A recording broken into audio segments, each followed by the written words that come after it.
Do you remember those classic Thanksgiving recipes that once made home feel whole? They filled kitchens with warmth, laughter, and the scent of gratitude. When did we stop making the foods that made us feel together? Oyster dressing was the pride of many coastal southern Thanksgiving tables, a dish that brought the sea to the holiday feast. Cornbread was crumbled and mixed with celery, onions, butter, and oysters fresh from the Gulf or local markets. The briny flavor blended beautifully with the sweetness of the cornbread, creating something both humble and rich. It was baked until golden, the edges crisp and the inside soft and moist. Families who lived near the coast saw it as a taste of home, something that connected them to both land and water. Oyster dressing was never about luxury. It was about tradition, a dish passed down through grandmother's hands and worn recipe cards. As refrigeration and taste trends changed, oysters became rarer on Thanksgiving menus. But for those who remember, the scent of that bubbling pan still means celebration. Oyster dressing was Thanksgiving's coastal heart, where resourcefulness met heritage. Cranberry mold salad was the showstopper of the 1950s Thanksgiving table.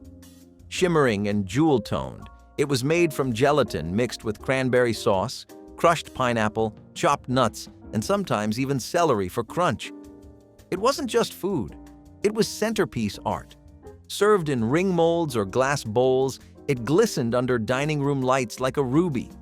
Every bite was tart, sweet, and nostalgic, a perfect balance between dessert and salad. For housewives of the mid-century, it represented hospitality and creativity. Making it was a ritual, pouring, chilling, and unmolding with care. Over time, as homemade dishes gave way to simpler canned options, this wobbly wonder faded from holiday spreads. But in memory, it still sparkles, a reminder of an era when even salad dressed for the occasion.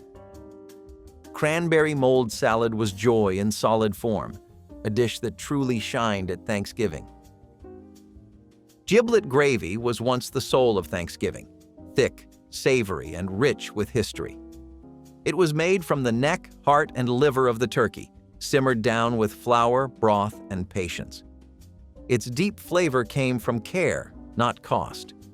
Grandmothers knew how to make it smooth and golden, pouring it over mashed potatoes, stuffing, and even turkey slices. Every ladle carried the effort of the cook and the essence of the meal itself. It took time, chopping, simmering, stirring, but it was worth every minute. Giblet gravy wasn't just sauce, it was a lesson in thrift and tradition. Nowadays, many reach for instant mixes or skip it entirely, losing the heart of the feast. But those who remember can still taste its richness, the warmth that tied every dish together. Giblet gravy was Thanksgiving's quiet masterpiece, the glue that bound the meal and the memories. Sweet potato soufflé was the dish that blurred the line between side and dessert. Mashed sweet potatoes were whipped until airy, blended with butter, eggs, and sugar, then topped with pecans or a crumble of brown sugar. It baked into a golden, fragrant cloud that smelled like comfort itself. This was Southern elegance, a holiday staple that felt indulgent yet familiar. At church potlucks and family dinners, it brought smiles before the first bite. The sweetness paired beautifully with the saltiness of the turkey, making it unforgettable. In many homes, it replaced pie altogether, the star of both dinner and dessert. Over the years, it's been overshadowed by marshmallow-topped versions, but the original soufflé remains unmatched. Sweet potato soufflé was more than food. It was love-baked light, the taste of home dressed up for celebration. Ambrosia salad was heaven in a bowl for Southern families who believed every feast deserved something sweet. Oranges, pineapple, cherries, coconut, and marshmallows came together in creamy unity, a mix of color and joy. Served chilled, it offered a burst of freshness amid all the heavy dishes. For many, it was the first thing made and the last thing finished, a dish that symbolized abundance. Its name, Ambrosia, food of the gods, fit perfectly. It wasn't about sophistication but sentiment. Every spoonful tasted of childhood, of porch gatherings and laughter echoing through warm kitchens. Ambrosia salad was passed between hands, not plates, because it was too pretty to portion out without admiration. Though it's disappeared from modern tables, it lives on in family memory, a dessert that carried both sweetness and nostalgia. Ambrosia salad was the heart's dessert, pure and simple. Corn pudding was the comfort food that defined rural Thanksgiving tables. Fresh or canned corn mixed with milk, butter, and eggs created a soft, custard-like bake that melted in your mouth. Its sweetness was subtle, its texture soothing. Farmers' families loved it because it stretched easily. Cheap ingredients made rich by care. It smelled of harvest season and family warmth, served steaming beside turkey and greens. Every spoonful carried the golden taste of cornfields and patience. Some versions added a hint of nutmeg, others relied on pure simplicity. Corn pudding wasn't flashy, but it was dependable, a side dish that grounded the feast. As boxed mixes and fast foods took over, this quiet favorite faded away. But those who grew up with it know that no modern casserole can replace its gentle charm. Corn pudding was humble abundance baked to perfection. Mince pie was the grand finale of old-fashioned Thanksgivings. Filled with dried fruits, spices, and sometimes sweet or meat, it was rich, dark, and deeply aromatic. Its scent alone could fill a home with warmth and expectation. This pie told stories of early settlers who stretched what they had into something celebratory. The filling was simmered slowly, seasoned with nutmeg, cinnamon, and clove, flavors that tasted like history itself. Mince pie wasn't light or fleeting. It was meant to be savored, slice by slice. For generations, it sat proudly beside pumpkin and apple pies, holding its own as the taste of tradition. Today, it's nearly vanished from holiday tables, replaced by easier, milder desserts. But for those who remember, mince pie was more than food. It was the taste of gratitude, memory, and time well kept. Celery and olive relish trays were once the quiet opening act of every Thanksgiving feast. Before the turkey, before the sides, came the cool crunch of celery stuffed with pimento cheese or cream cheese and the briny bite of olives. They offered a balance, freshness, before the richness to come. Housewives prided themselves on arranging them neatly, often on cut glass trays. Children would sneak olives off the plate, pretending not to like them but always coming back for more. It was a simple tradition, but one that marked the beginning of the meal with grace and order. Over time, the relish tray faded, replaced by charcuterie boards and modern appetizers. Yet it remains a symbol of hospitality from a slower, more deliberate age. Celery and olive relish trays were Thanksgiving's crisp, elegant overture. Jellied cranberry rings were Thanksgiving's edible art. Homemade cranberry sauce was poured into molds, chilled, and turned out in perfect circles to adorn the holiday spread. The jewel-red rings shimmered beside the turkey, adding color and ceremony to the table. In the mid-century, when presentation was everything, this dish embodied the era's aesthetic pride. Housewives competed to perfect the shape, the smoothness, the glossy finish. The flavor was tart, bright, and just sweet enough to balance the meal.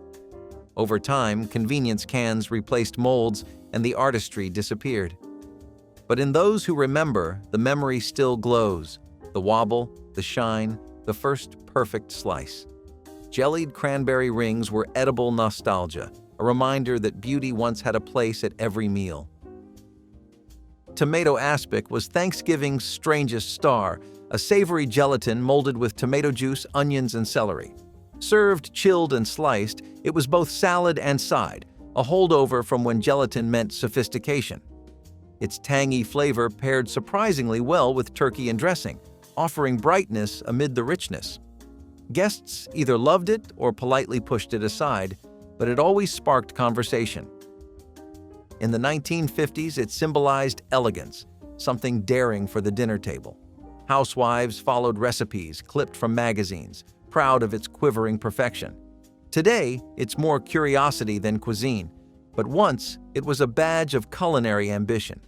Tomato aspic was a dish of confidence, bold, unusual, and unapologetically of its time. Brown bread. Steamed pudding was a taste of New England's heart. dense, dark, and fragrant with molasses. Made from cornmeal, whole wheat flour, and buttermilk, it was steamed slowly in coffee cans or cloth bags, filling homes with warmth and spice. Each serving was soft, slightly sticky, and comforting, best eaten with butter or a drizzle of cream. For families enduring long, cold evenings, it was both dessert and sustenance. Its humble ingredients reflected a time when nothing was wasted and sweetness came from patience, not sugar. The flavor was deep and homey, carrying notes of brown sugar and earth. Once a Thanksgiving staple across rural kitchens, it has nearly vanished from modern tables.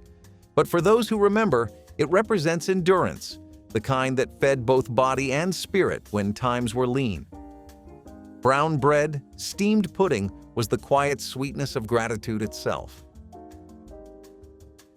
Pumpkin chiffon pie brought lightness to a holiday known for richness. Created in the post-war era, it reimagined the classic pumpkin pie into something airy and elegant.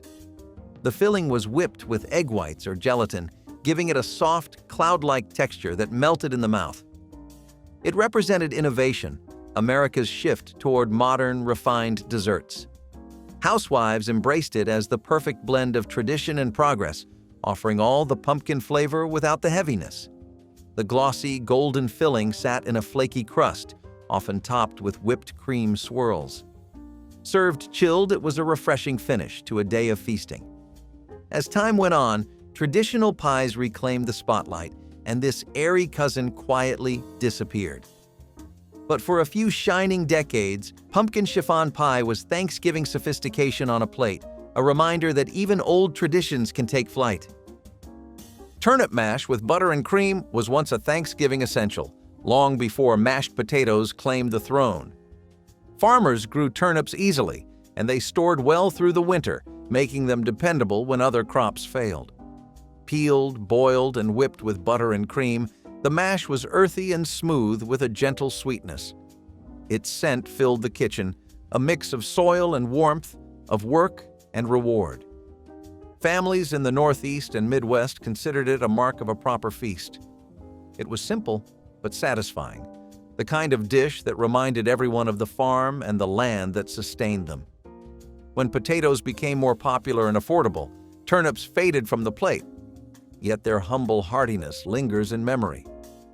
Turnip mash with butter and cream was food of gratitude, plain, honest, and nourishing to the last bite. Mock pecan pie was the Depression-era dessert that refused to give up sweetness. When real pecans were too expensive, cooks used oats, breadcrumbs, or crushed crackers instead. Mixed with brown sugar and syrup, the filling baked into a chewy, caramel-like layer that mimicked the flavor and texture of the real thing. The crust was often handmade, rolled thin to save flour, but still tender from lard or shortening. For many, it wasn't just a substitute. It was a small act of defiance against scarcity. Families cut into it proudly, knowing they'd turned less into something that felt like enough. Mock pecan pie was the proof that celebration could exist even when times were hard. Though forgotten today, it once symbolized resilience baked golden brown. Jello cottage cheese salad was the bright, quirky side dish that defined mid-century optimism. Lime gelatin mixed with cottage cheese, crushed pineapple, and sometimes walnuts or celery. It was a combination that sounded odd but tasted delightfully fresh.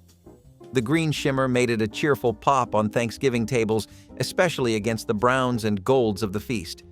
Housewives loved it because it was affordable, reliable, and eye-catching.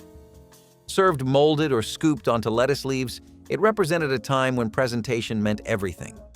Sweet and savory blended in every bite, the texture light yet satisfying. Though it's vanished from most modern menus, Jello cottage cheese salad still holds a certain charm, a snapshot of when American dining dared to be playful. It was the color of joy on a plate, unashamedly bright and wonderfully nostalgic. Ginger ale. Glazed ham shimmered like a holiday jewel. Coated with brown sugar and basted with ginger ale, it baked into a glossy, golden masterpiece that perfumed the house with warmth and spice.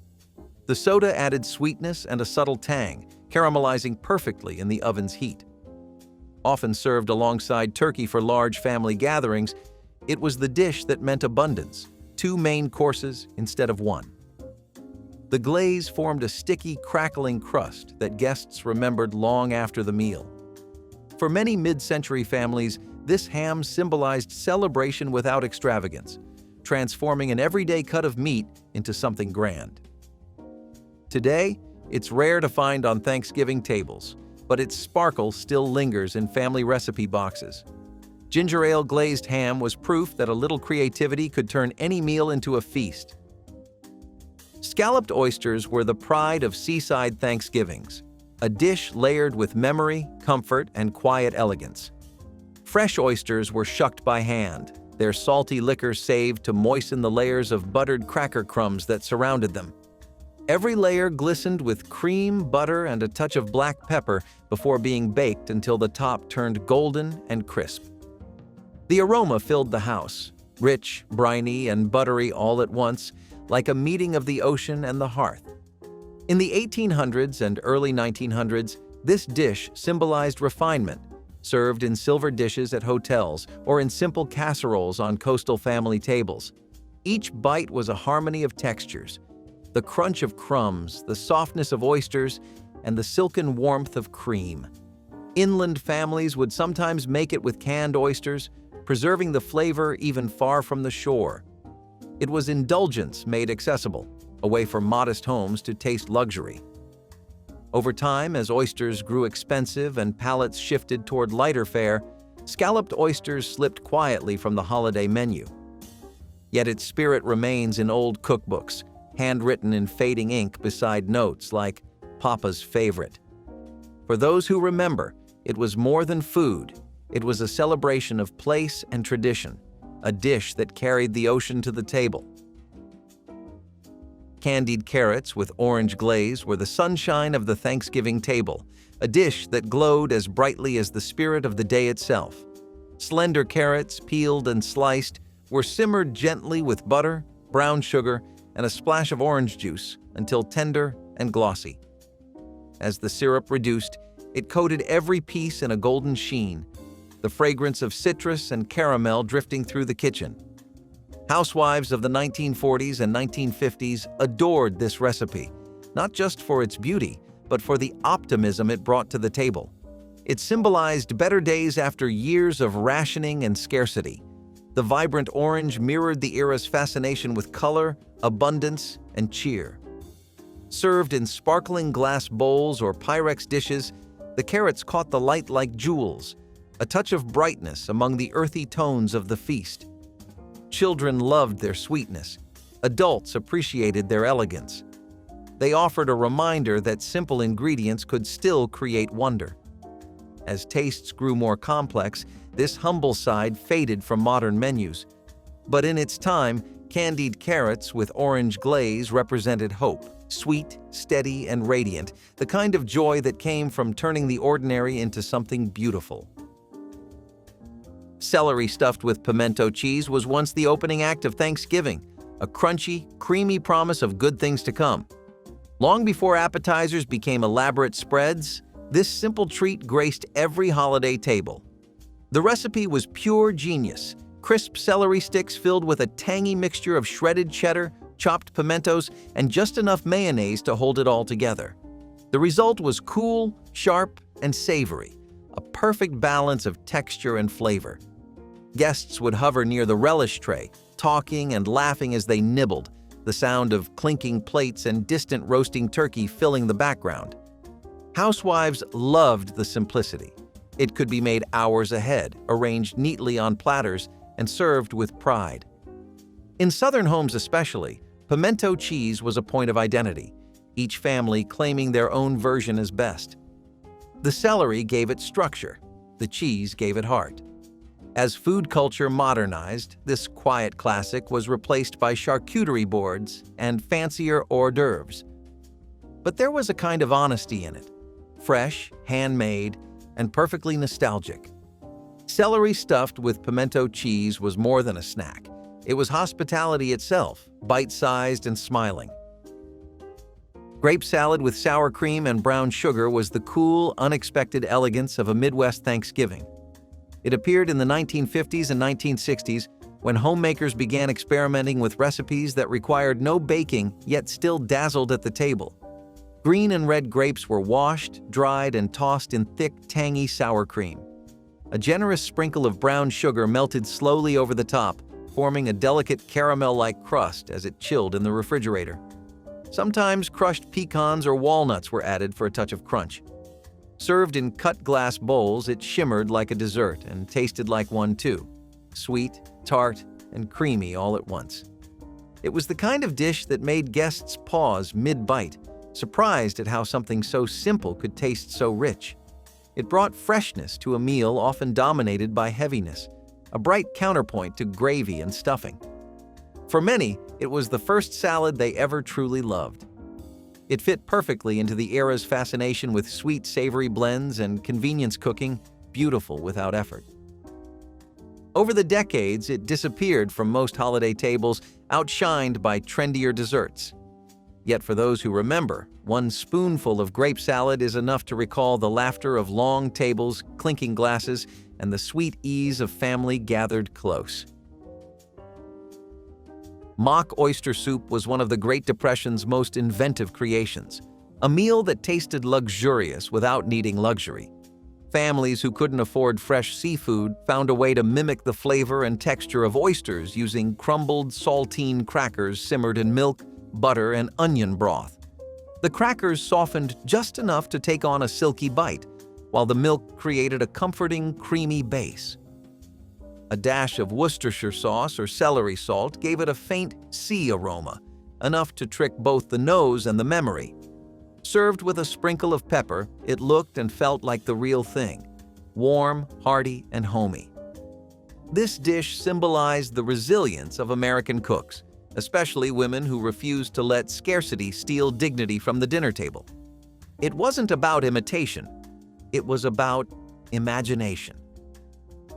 Mock oyster soup turned everyday ingredients into something that felt special, proving that even in hard times, hope could simmer quietly on the stove. Mashed rutabagas with nutmeg were once the star of the winter table, earthy, fragrant, and golden as sunlight. Before potatoes became the universal staple, rutabagas were cherished for their subtle sweetness and ability to thrive in cold soil. Peeled, boiled, and mashed with butter and cream, they became velvety smooth, and a sprinkle of nutmeg added a touch of elegance that transformed their humble roots. Their aroma filled kitchens with warmth and comfort, and their color brightened the plate beside roast turkey or pork. This dish spoke of simplicity at its finest, unassuming, nourishing, and deeply satisfying. Older generations swore by its taste, claiming no vegetable paired better with gravy. But as time passed and preferences shifted, rutabagas were replaced by more familiar mashed potatoes, leaving behind only memory and old recipe cards. Mashed rutabagas with nutmeg were the quiet soul of Thanksgiving, a reminder that even the simplest roots can yield something beautiful. Pineapple bread stuffing was the post-war homemaker's answer to modern flair and cheerful flavor, an invention born from both optimism and canned convenience. During the 1950s, when kitchen shelves gleamed with new tin treasures, canned pineapple became a symbol of prosperity and modern living. Home cooks found inventive ways to work it into everything from desserts to main courses, and Thanksgiving was no exception. The tangy sweetness of pineapple blended beautifully with the savory richness of butter, bread, and sage, giving the old-fashioned dressing a tropical twist. Cubes of stale bread soaked up melted butter and broth, creating a base that was tender yet golden around the edges. Bits of pineapple were folded in last, their juices seeping into the mixture, caramelizing just enough in the oven's heat to form bursts of sweetness. Housewives adored it not only for the taste but for the image it created, bright, new, and forward-looking, just like the age they were living in. It appeared on countless family tables, often baked in Pyrex casseroles or ring molds for extra style. The scent alone, a mix of herbs and fruit, could make guests smile. Though few remember it now, Pineapple bread stuffing once embodied everything hopeful about mid-century America: thrift, creativity, and the courage to make something joyful from what was on hand. Apple buttercake was autumn distilled into sweetness, the kind of dessert that wrapped a whole season in one comforting slice. The heart of the recipe was apple butter. Apples cooked for hours until thick, dark, and fragrant with cinnamon, cloves, and nutmeg. Mixed into a simple batter of flour, sugar, and eggs, it created a cake that was moist, spiced, and rich without being heavy. The scent of it baking filled homes with the warmth of hearth and harvest. For farm families, it was a way to use their preserves before the new crop came in. For city dwellers, it was a taste of the countryside, nostalgic and grounding. Some topped it with caramel glaze or cream cheese frosting, while others left it plain, letting the apple's natural sweetness shine. Served on floral china or plain tin plates, it never failed to feel special. Every crumb carried memory of wood stoves and orchards, of hands stirring patiently, of cool evenings spent watching leaves turn gold. It was a bridge between eras, a dessert that never shouted but always spoke of care. Though boxed cakes and instant mixes eventually replaced it, nothing ever quite captured its soul. Apple butter cake remains a quiet anthem to home, to slowness, and to love baked steady and true.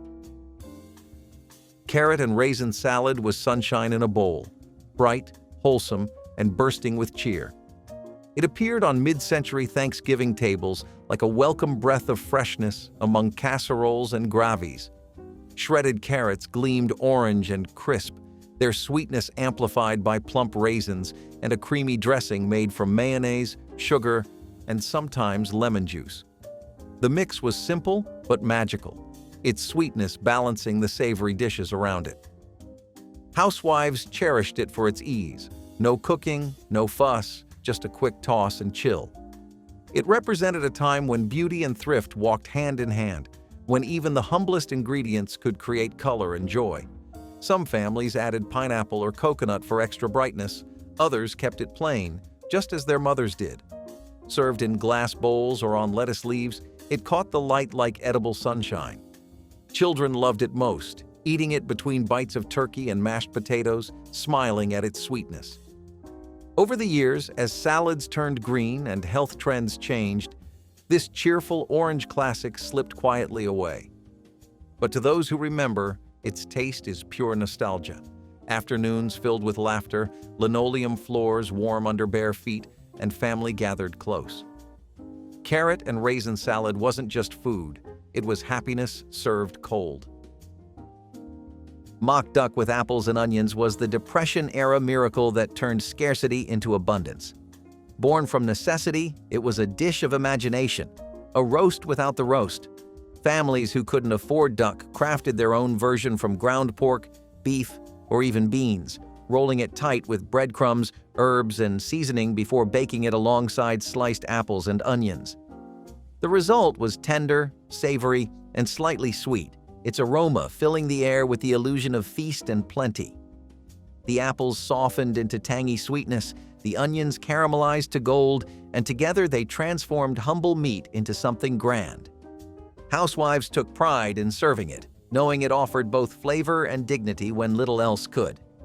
It sliced beautifully, holding its shape like a fine roast, and was often garnished with a sprig of parsley or a drizzle of pan juices to make it shine.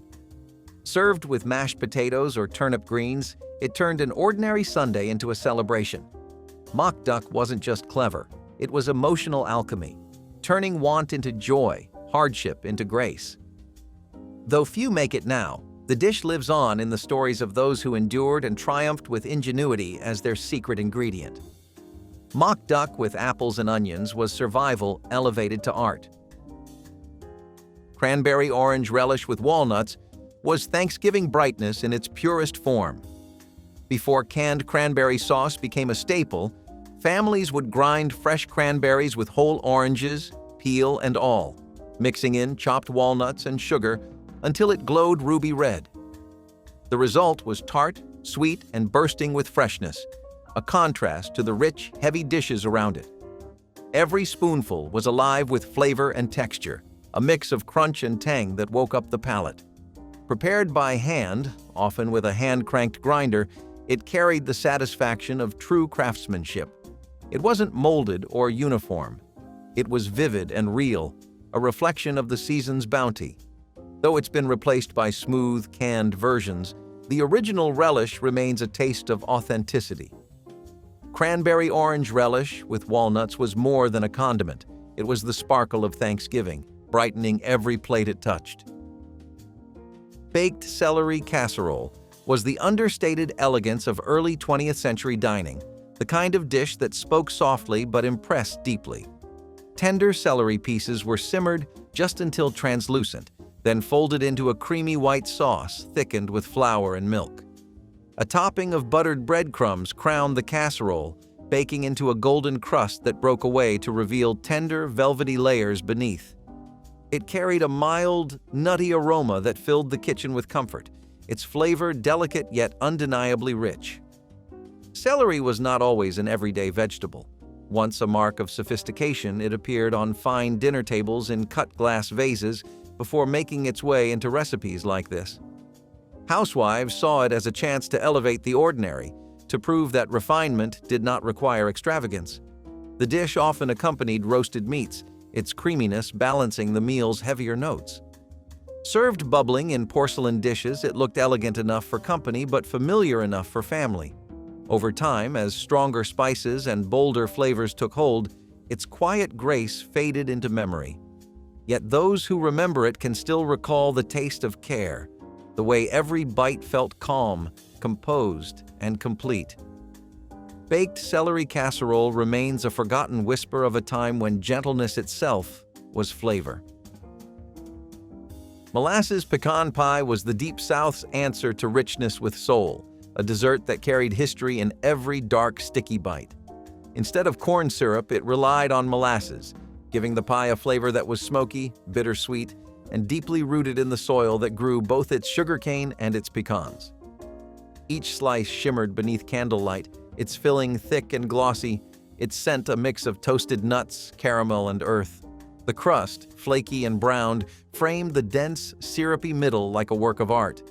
This wasn't just a sweet treat. It was a story of frugality and flavor intertwined, of cooks who understood that depth mattered more than excess. Families adapted their recipes from one generation to the next, each adding a personal touch, more molasses for bite, more butter for silk, more pecans for pride.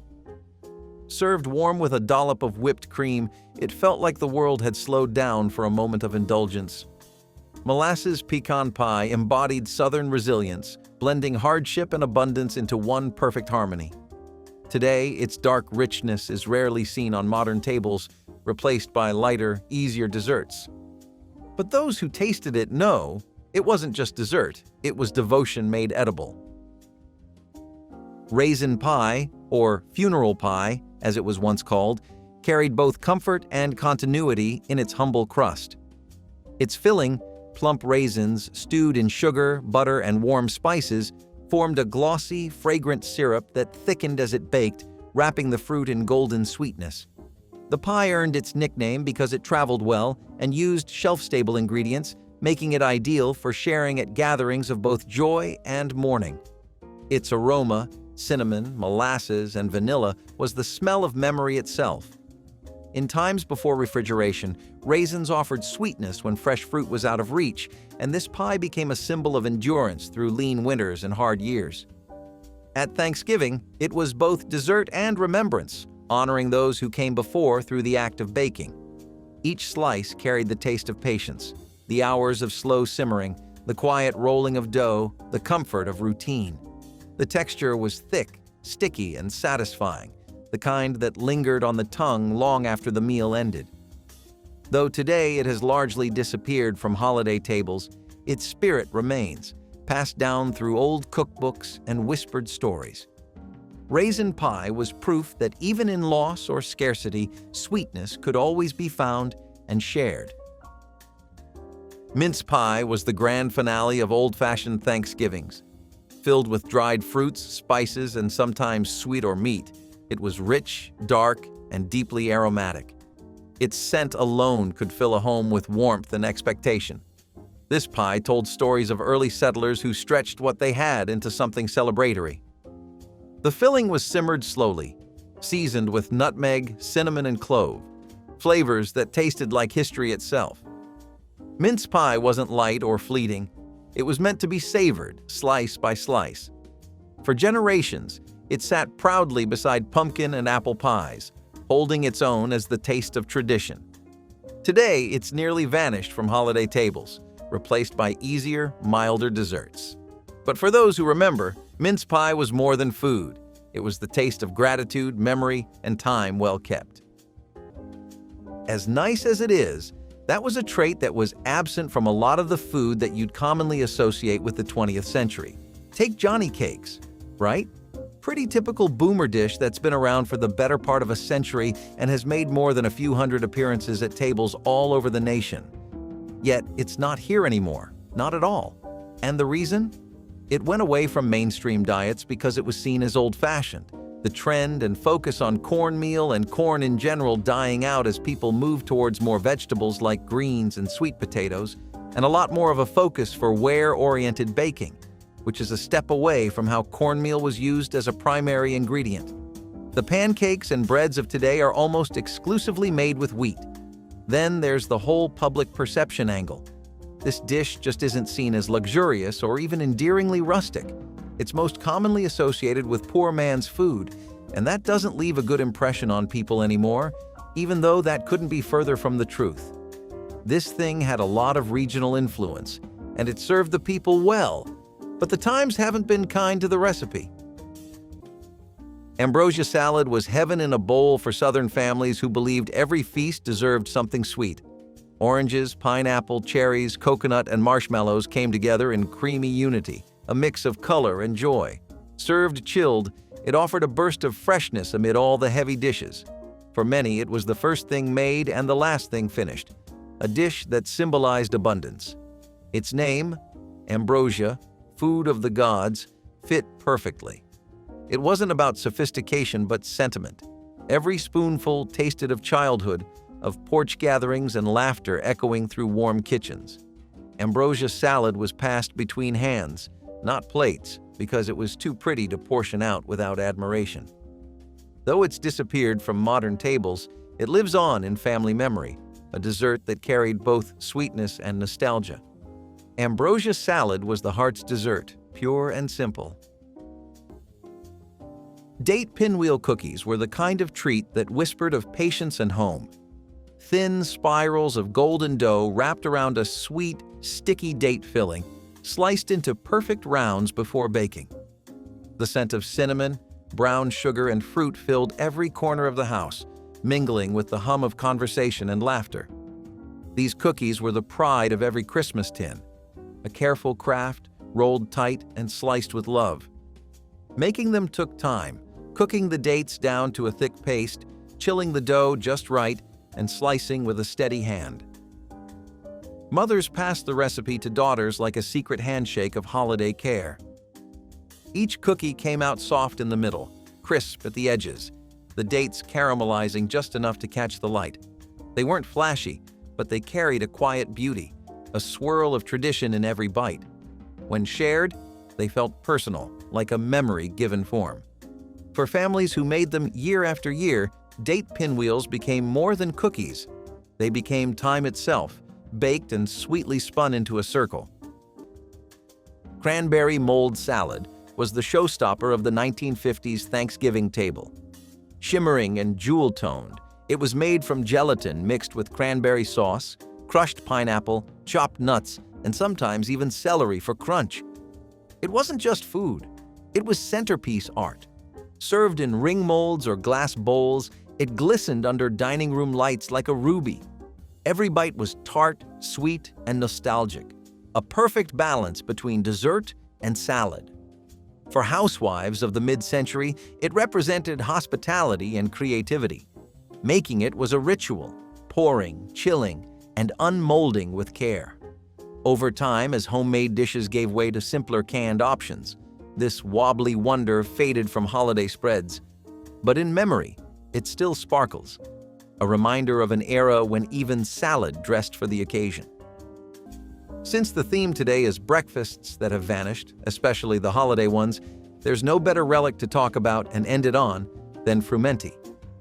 This wheat dish, made by boiling the wheat in milk and water and sweetening it with warm spices, was something that found its heyday back in the Middle Ages.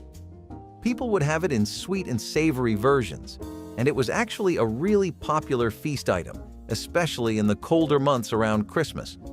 Eventually, it became a breakfast staple thanks to grain-based breakfasts being the undisputed top dogs in American diets. But thanks to a much more globalized culture that draws on easy-to-make recipes from all around the world, things that did well in medieval Europe just don't have that same pull with the people anymore. Plus, grains became popular, but that doesn't mean all the ways of making them had the same success. Frumenty was seen as a complicated dish that was more effort than it was worth, especially in the face of dishes and convenience food that was tailor-made for the modern American citizen. We are going to end the list with a show-stealing pound cake known as the Bishop's Cake. Extremely popular in many high-profile cookbooks, such as the Silver Palette Cookbook, this butter pound cake delivered a very vibrant and fruity punch to your taste buds. Most bundt cakes at the time came saturated with alcohol-based syrups. However, Bishop's cakes would instead focus on a much thicker and flavorful glaze. Also, in our opinion, anything that leaves a solid vanilla aftertaste in your mouth is an instant buy. While the trend of fruitcakes was still popular and rising in America, these cakes certainly dominated the wave. Everything has a beginning and an end, though, and Bishop cakes met theirs when more traditional vanilla sponge and frosting cakes replaced fruitcakes as the new baking MVP. Holiday snowflake meringues were light as whispers and bright as stars. Egg whites whipped into glossy peaks, sugar added slowly until the mixture shone like glass. Piped into delicate shapes and baked low and slow, they emerged crisp, airy, and fragile enough to crumble with a touch. Each one sparkled with sugar or edible glitter, catching the light like frost on windows. They were the jewels of the dessert table, dainty, ethereal, and proudly homemade. Children watched in awe as trays of them cooled, too beautiful to eat, yet too tempting to resist. Snowflake meringues carried the elegance of old-fashioned baking into the modern 1970s kitchen. They were proof that not all desserts needed butter or flour to feel complete. Light as they were, they left an impression, a fleeting sweetness that melted like the first snow of winter. Spiced red cabbage with apples brought both color and comfort to the Christmas table, glowing jewel-like beside heavier meats and gravies. Thin ribbons of cabbage simmered slowly with sliced apples, vinegar, brown sugar, and a pinch of cloves until soft enough to yield to a fork. The pot steamed purple and gold, filling the kitchen with the scent of fruit and spice that spoke of warmth and patience. Each stir deepened the color, the mixture glistening as it thickened. The sweetness of the apples met the tang of the vinegar, a perfect harmony of opposites that brightened every plate it touched. It was a dish of German-American heritage, carried through generations and reimagined in countless kitchens. In the cold of winter, its aroma felt like sunlight in the room. It didn't need grandeur. Its beauty came from its simplicity and honesty. Families made it not because it was fancy, but because it made a meal feel whole. Served steaming beside roast pork or turkey, it turned every dinner into a feast. Spiced red cabbage with apples was proof that color, warmth, and care could turn any table into celebration. Creamed leeks were quiet luxury, the kind of side dish that whispered instead of shouted. Long, pale stalks were trimmed, sliced thin, and simmered slowly in butter until they turned soft enough to collapse at the touch of a spoon. A pour of cream followed, turning everything velvety and pale gold. A hint of nutmeg deepened the flavor, while a dash of salt brought out the leek's natural sweetness. The scent that rose from the pan was delicate and buttery, a perfume of patience and care.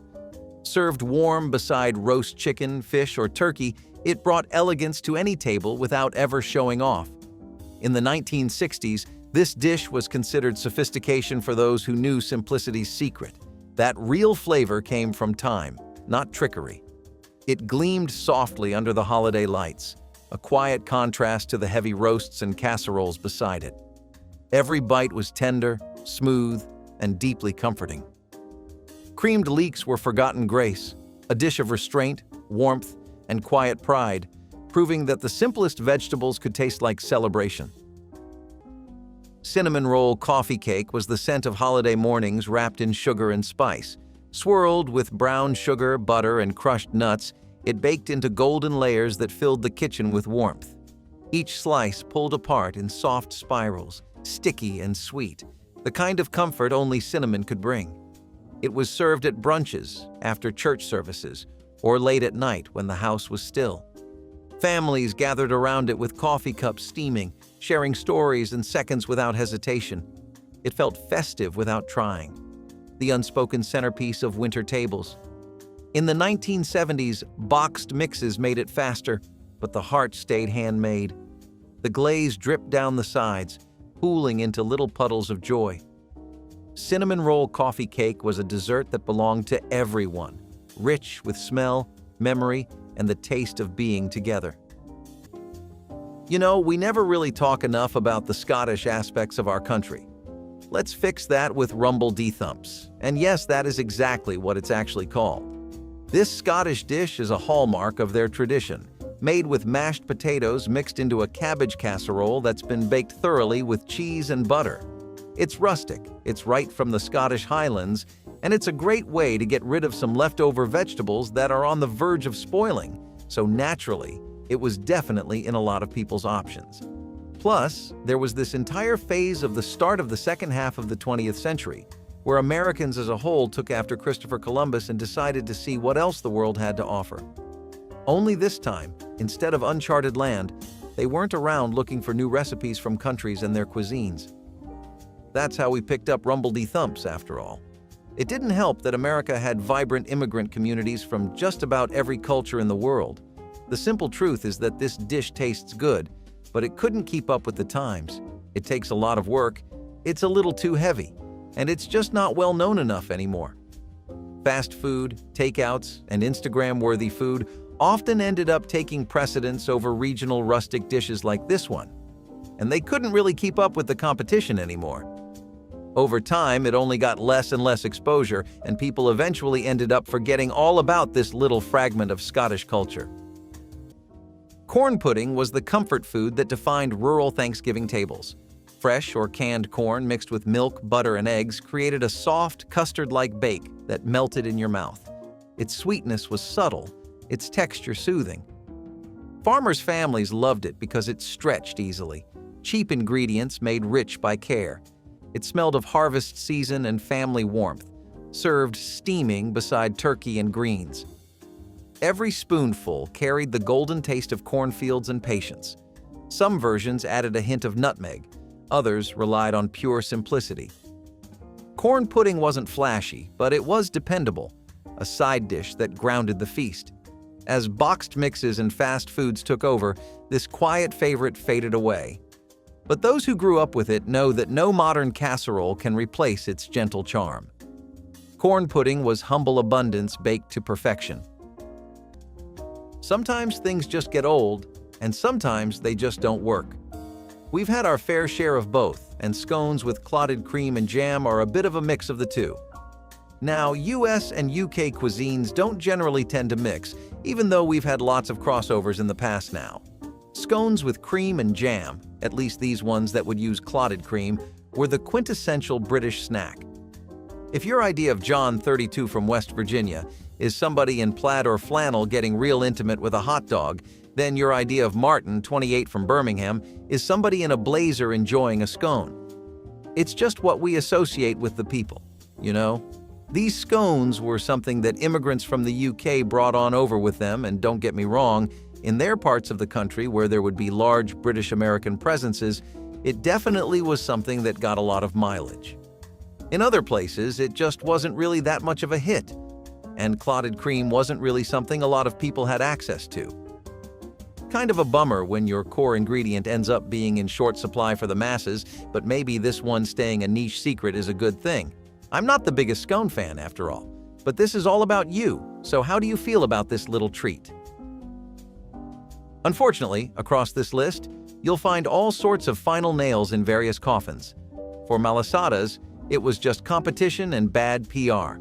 This Portuguese banger involves fried donuts that are really rich and decadent, but also really heavy and a little hard to make. You can kind of see where I'm going with this already, can't you? The thing is, Americans are pretty much creatures of habit. If you try to break away from that habit, you better be offering up gold on a plate, but if your plate consists of fried donuts with more of a regional appeal in states like Hawaii, then you might not make the cut. Another thing about Hawaii is its thriving raspberry Bavarian cakes were the pearl of any feast, with all eyes firmly glued to the cake's shine and noses pointed towards its ethereal aroma. You know when something passes you by and suddenly you forget the time and the conversation you were having? Your head just gets locked onto whatever whiff of magic just passed you by. People would often describe their first up-close contact with raspberry Bavarian cakes that way. Beautiful, but even tastier. They had a fluffy and melty crème anglaise base that had been folded multiple times in whipped cream. Raspberry Bavarian cakes were in cookbooks and magazines all over the nation in the 70s, and they were a way to make a statement, or to have one wedding cake you would not forget. We are definitely jealous of those who got to try a slice when it was in its prime. Cherry snowball cookies looked like little gifts dusted in sugar and surprise. Beneath their powdery white coating hid a secret, a single bright red maraschino cherry glowing in the center. Each bite revealed that pop of color against the pale, buttery dough, a tiny burst of sweetness inside something so simple. They were rolled by hand, baked just long enough to stay soft, then showered in powdered sugar until they looked like winter itself. Children loved them because they felt like magic, and adults loved them because they tasted like home. These cookies were part of the 1970s charm. Festive, easy, and endlessly cheerful. They appeared on every Christmas platter beside fudge squares and candied nuts, and no plate felt complete without them. Making them was almost as fun as eating them, sticky fingers and all. Cherry snowballs weren't extravagant, but they didn't need to be. They were joy wrapped in sweetness, proof that the simplest surprises are sometimes the most beautiful. Sweet potato soufflé was the dish that blurred the line between side and dessert. Mashed sweet potatoes were whipped until airy, blended with butter, eggs, and sugar, then topped with pecans or a crumble of brown sugar. It baked into a golden, fragrant cloud that smelled like comfort itself. This was Southern elegance, a holiday staple that felt indulgent yet familiar. At church potlucks and family dinners, it brought smiles before the first bite. The sweetness paired beautifully with the saltiness of the turkey, making it unforgettable. In many homes, it replaced pie altogether, the star of both dinner and dessert. Over the years, it's been overshadowed by marshmallow-topped versions, but the original soufflé remains unmatched. Sweet potato soufflé was more than food. It was love-baked light, the taste of home dressed up for celebration. Scrapple was a dish that went all the way back to colonial times. Yup, I'm talking about the times of the first presidents. Again, it's got a lot to do with German culture and German communities in America, and the earliest of those were right in the heart of little old Pennsylvania. Scrapple took the cheap cuts of pork that no one knew what to do with or had any desire to work with and made something out of them. It was a hearty, protein-filled breakfast that had a lot of sidekicks to call on to. You could pair it up with maple syrup, fried or boiled eggs, mustard, or apple butter, and yes, that is one impressively diverse list of sides. You could say this is like a type of offal, and you wouldn't really be wrong. A lot of people went back to wasting away these parts of pigs, though, because this dish really thrived most in times where economical eating was what people were emphasizing. The more and more America shifted back to extravagant, flashy eating, especially now with social media, the more things like that were all substance and no style got left in the dust. Chocolate cherry wreaths were edible ornaments of love and cheer. Drop cookies shaped into small rings, they shimmered with candied cherries pressed on top. Their deep cocoa flavor mixed beautifully with the jeweled sweetness of fruit. On baking sheets lined with parchment, they looked like tiny garlands ready for celebration. The smell of chocolate filled the air, wrapping the house in comfort. These cookies were made for sharing, wrapped in ribbon, placed on trays, given with a smile. They brought color to every cookie swap and warmth to every home. Biting into one felt like biting into December itself, rich, festive, full of heart. Chocolate cherry wreaths were proof that beauty did not need to be grand, only made with care. Their glossy tops and soft centers made them a favorite that deserved to return to modern kitchens. Potato kugel was heritage baked golden, the smell of it alone enough to draw everyone into the kitchen. Grated potatoes, onion, and eggs came together in a mixture both rustic and perfect, seasoned with little more than salt, pepper, and faith in the oven. When it baked, the edges crisped to deep bronze while the inside stayed soft and tender. The scent was earthy and rich, a reminder of shared meals and passed down recipes. Every household made it a little differently. Some added oil for crunch, others a hint of matzo meal for structure, but all agreed on its heart. Simplicity done with love. Served steaming beside roasts or eaten on its own with applesauce, it was comfort and history bound together. The first bite was always the same. Crisp shell, creamy center, warmth spreading through you like memory itself. Brought to America by Jewish families, it became part of mid-century holiday feasts across backgrounds. Potato kugel was more than a side dish. It was legacy turned into nourishment, humble yet proud, timeless as family itself. Cranberry mold salad was joy in solid form, a dish that truly shined at Thanksgiving.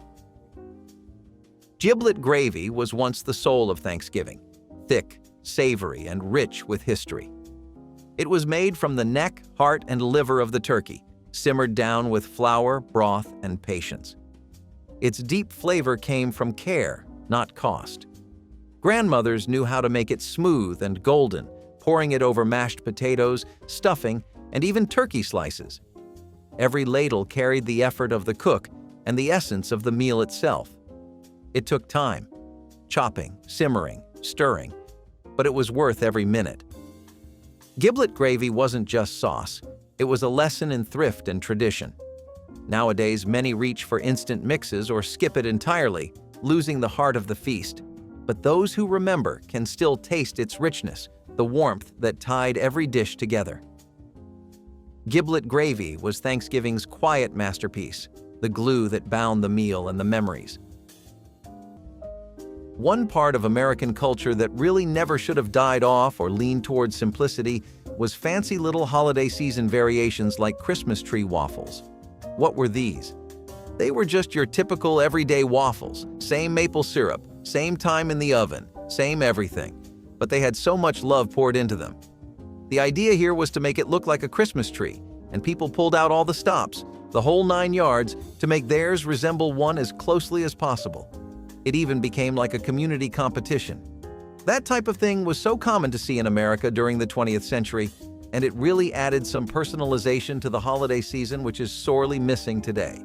It was a way to have genuine fun with what you were eating and involved even kids in the cooking process. They'd love playing around with the frostings, sprinkles, and fruits so that they could have the most faithful Christmas tree pancakes on the block. Adults would similarly pour some real brain power into getting theirs to pop off. It was just a much more fun way to enjoy a classic we have every day in honor of Christmas, but nowadays, takeout culture and pre-made desserts from bakeries have replaced trends like that.